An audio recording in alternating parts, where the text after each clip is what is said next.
نے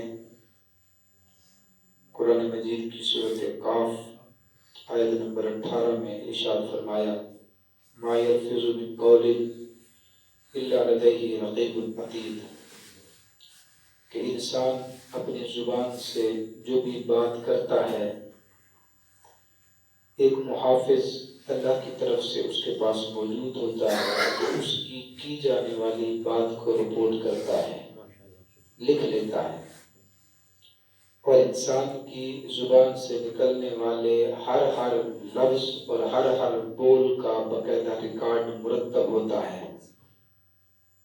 زبان بظاہر ایک چھوٹا سا عضو ہے، انسان کے جسم کے بقیہ اعضاء کے مقابلے میں زبان ایک معمولی سا چھوٹا سا عضو ہے، لیکن پورے انسان کا جسم یہ زبان کنٹرول کرتی ہے۔ اس لیے یہ آپ نے مقولہ بارہا سنا ہوگا کہ المرء مخفی تحت لسانہ، کہ انسان اپنی زبان کے نیچے چھپا ہوتا ہے۔ جب تک انسان بولے نہیں، کسی کو نہیں پتا ہوتا کہ یہ بیٹھا ہوا شخص اپنے اندر علم کا سمندر لے کے بیٹھا ہے، یا جب تک وہ بولے نہیں اس کے علم کا اظہار بھی نہیں ہوتا اور اس کی جہالت کا اظہار بھی نہیں ہوتا۔ جب بولتا ہے، زبان سے الفاظ ادا کرتا ہے، تو لوگوں کو پتہ چلتا ہے کہ یہ بولنے والا بندہ عالم ہے یا جاہل ہے، یہ عاقل ہے یا جو ہے یہ بے وقوف اور جاہل قسم کا بندہ ہے۔ سو انسان اپنی زبان کے نیچے چھپا ہوا ہوتا ہے۔ جب تک انسان زبان نہیں کھولتا، انسان کی شخصیت کی پہچان لوگوں کے سامنے ظاہر نہیں ہوتی۔ اس لیے رسول کریم صلی اللہ علیہ وسلم نے بڑی خوبصورت جو ہے وہ بات ارشاد فرمائی ایک صحابی کے جواب میں، کہ اس نے جب پوچھا تو آقا کریم صلی اللہ علیہ وسلم نے فرمایا کہ انسان کو چاہیے کہ فَلْيَقُلْ خَيْرًا أَوْ لِيَصْمُتْ، فرمایا یا تو انسان جب کوئی بات کرے تو بھلائی کی بات کرے یا خاموش رہے۔ اس لیے کہ دو ہی چیزوں کے اندر انسان کی نجات ہے، یا زبان سے کچھ بولے تو بھلائی کا، اچھائی کا، خیر خواہی کا جملہ بولے، یا خاموش رہے تاکہ خاموشی کے ساتھ جو ہے اپنے آپ کو چھپا کے رکھے، لوگوں کے سامنے اپنی کوتاہی ظاہر نہ کرے۔ جب تک اپنے آپ کو چھپا کے رکھے گا، اپنے عیوب لوگوں کے سامنے ظاہر نہیں کرے گا، اپنے آپ کو چھپا کے رکھے گا، لوگوں کے سامنے اس کی شخصیت بھی مخفی رہے گی اور اس کی علمی جو پہنچ ہے وہ بھی لوگوں سے مخفی رہے گی۔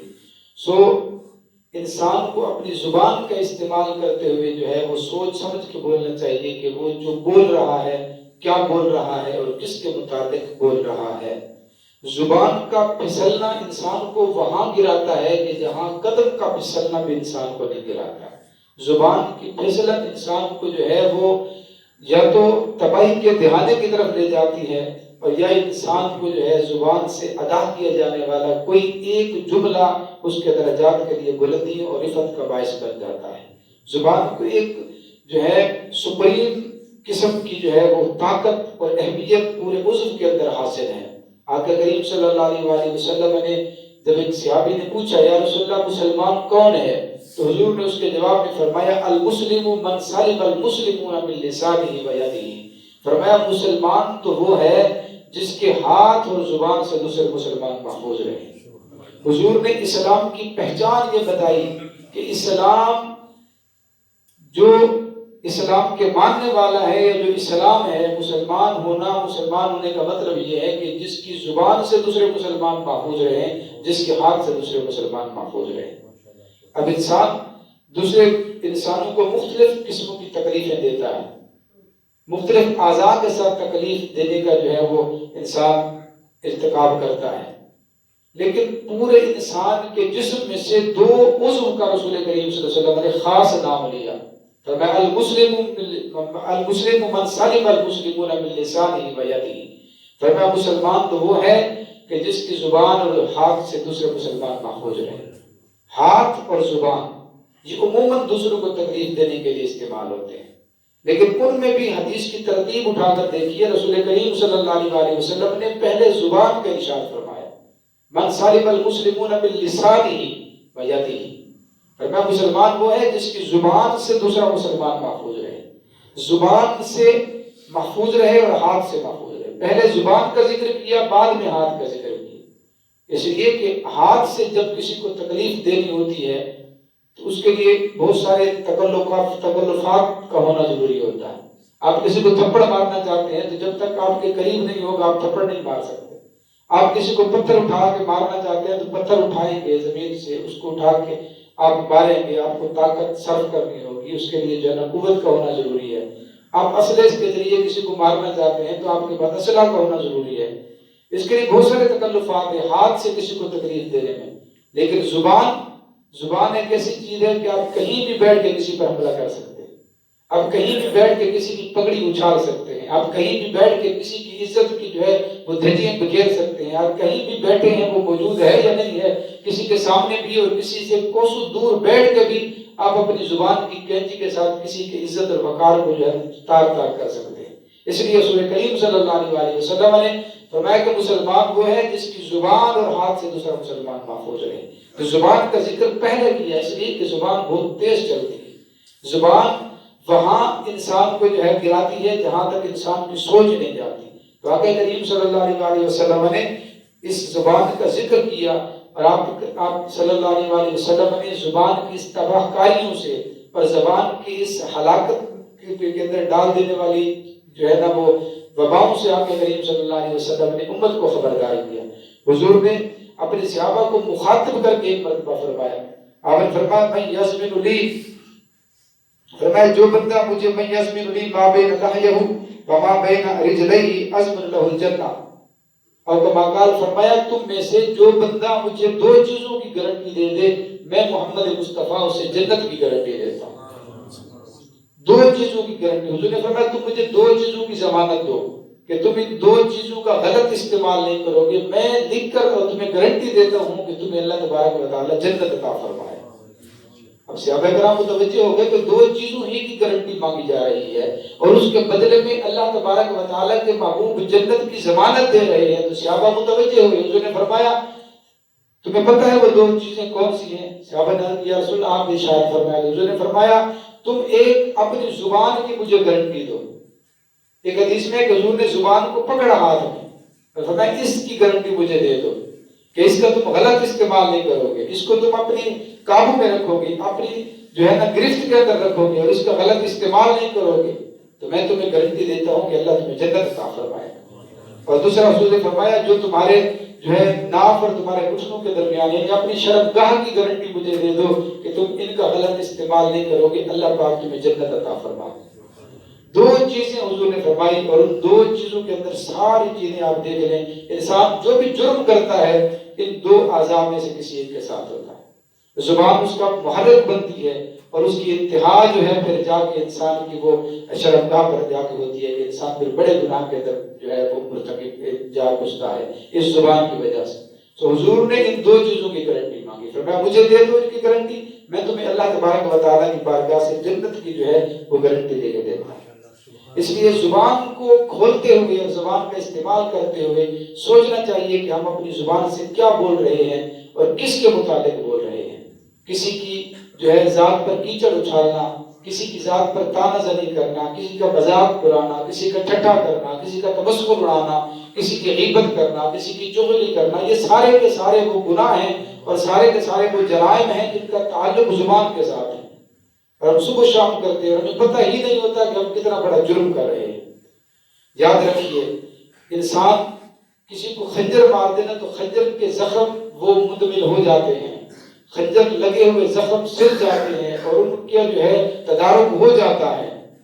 لیکن وہ جس نے کہا جو حضرت علی کی طرف ایک مقولہ جو ہے وہ منسوب کیا جاتا ہے کہ جراحات السنان الحتیام ولا یلتام ما جرح اللسان، کہ نیزوں اور بھالوں کے لگے ہوئے زخم مل جاتے ہیں لیکن جو زخم زبان کے ذریعے کسی کو لگائے جاتے ہیں وہ کئی عرصہ نہیں ملتے بلکہ وہ نسلوں تک جاری رہتے ہیں.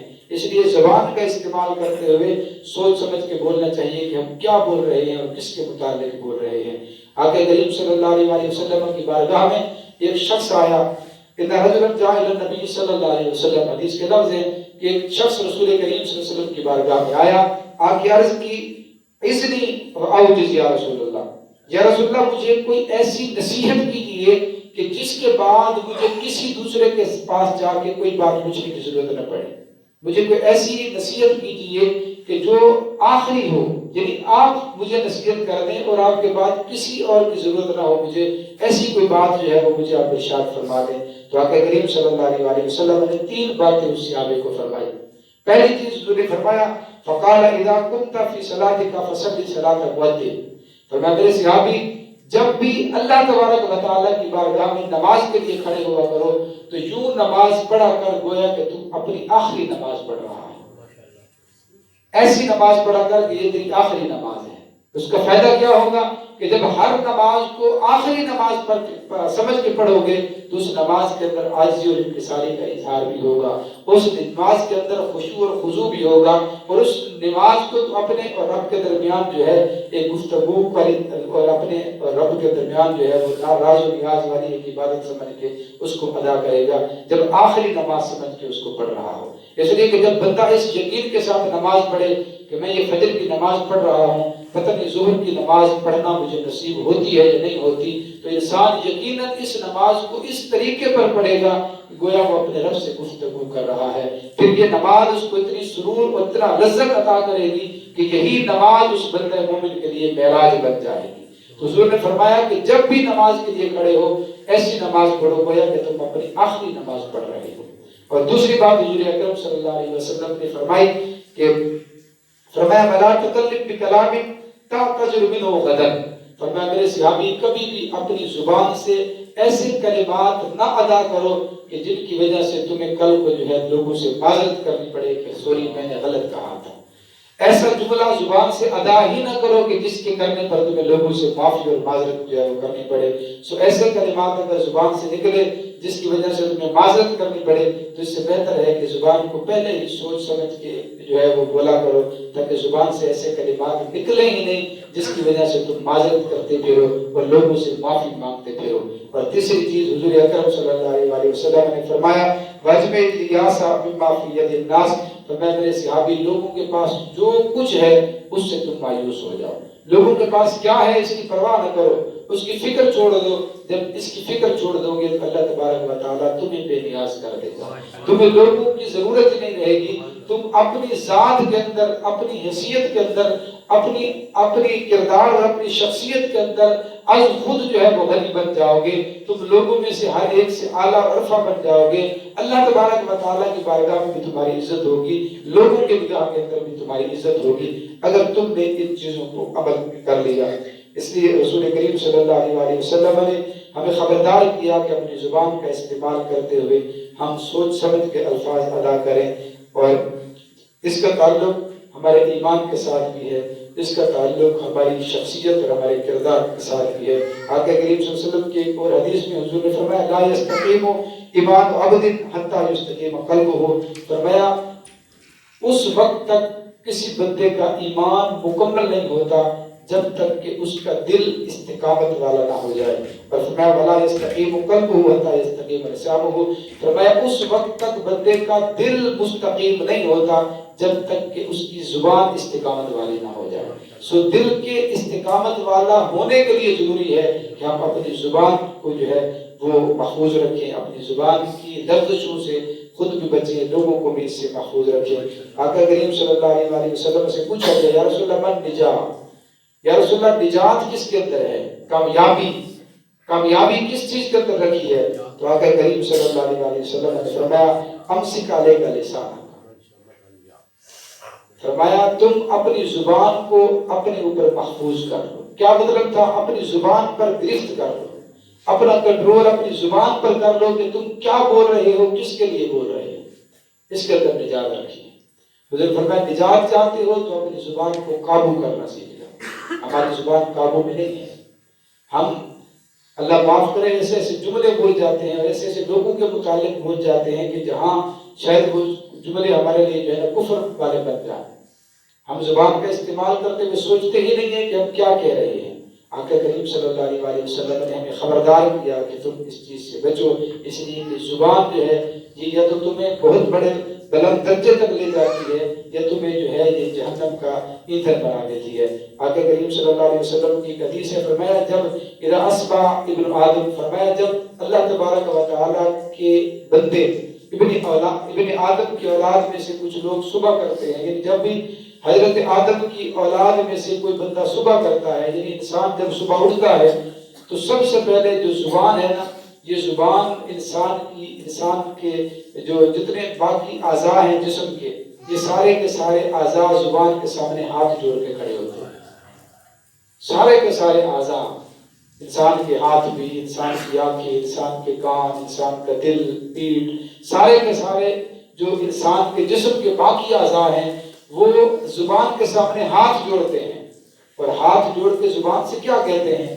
اتق اللہ فینا، زبان سے کہتے ہیں زبان مہربانی کرنا، ہمارے بارے میں رب سے ڈرتے رہنا، ہمارے بارے میں رب سے ڈرتے رہنا، اس لیے کہ اگر تو استقامت والی ہوگی، اگر تو سیدھے راستے پر رہے گی تو ہم بھی سیدھے راستے پر رہیں گے، اور اگر تو صحیح اور اچھائی اور خیر کا کلمہ بولے گی تو ہم خیر کے اور ہم جو ہے اچھائی کے مستحق بنیں گے، اگر تو نیکی کا کوئی کلمہ بولے گی تو اللہ ہمیں اس کا اجر عطا کرے گا، اور اگر تو کوئی لفزش والی بات کر گئی، کوئی کفریہ کلمہ تجھ سے نکل گیا تو اس کی گرفت ہم سے ہوگی۔ تو زبان ہے، تو کہیں گے جو ہے کر گزرے گی، لیکن اللہ تبارک و تعالیٰ نے ہمیں پھر سزا دے دی ہے۔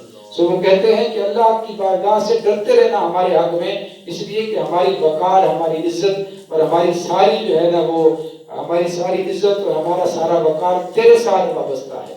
اگر تو وقار والی ہے، عزت والی ہے تو ہمارا وقار ہے، اگر تیری وقار اور تیری عزت چلی گئی تو ہم اعضاء میں سے کسی عضو کا بھی کوئی عزت اور کوئی وقار نہیں رہے گی۔ تو سارے کے سارے اعضاء اللہ تبارک و تعالیٰ نے جتنے انسان کے جسم کے اندر رکھے وہ زبان کے سامنے گڑ گڑا کے التجا کرتے ہیں کہ اپنے آپ کو صحیح رکھنا۔ سو جب سارے اعضاء زبان کے سامنے گڑ گڑاتے ہیں اور اسے کہتے ہیں کہ درست رہنا، صحیح کلمات ادا کرنا، خیر خائی کے جملے کہنا، تو ہم انسان اپنی عقل، اپنی سوچ کا استعمال کر کے، اپنی زبان کی حفاظت کر کے، اپنی زبان سے ادا کیے جانے والے جملوں کو سوچ سمجھ کے ادا کریں کہ ہم کیا کہہ رہے ہیں، کس کے مطابق کہہ رہے ہیں، اس لیے کہ بسا اوقات ہماری زبان سے ایسا کلمہ نکل جاتا ہے کہ اس ایک کلمے کی وجہ سے اللہ تبارک و تعالی ہمیں اعلیٰ درجہ عطا فرما دیتا ہے، اور بسا اوقات ہماری زبان سے ایسا کلمہ نکل جاتا ہے ہمارے وہم و خیال میں نہیں ہوتا، ہم قصدن نہیں کر رہے ہوتے، بے توجہی اور بے احتیاطی کے اندر نکل جاتا ہے، لیکن جو کلمہ جو ہے وہ کفر والا ہوتا ہے اور ہمیں اللہ تبارک و تعالی جنت سے ہٹا کے جہنم کا مستحق بنا دیتا ہے۔ سو ہم اپنی زبان کا استعمال کرتے ہوئے سوچ سمجھ کے بولا کریں۔ اللہ پاک مجھے بھی آپ کو بھی عمل کی توفیق عطا فرمائے۔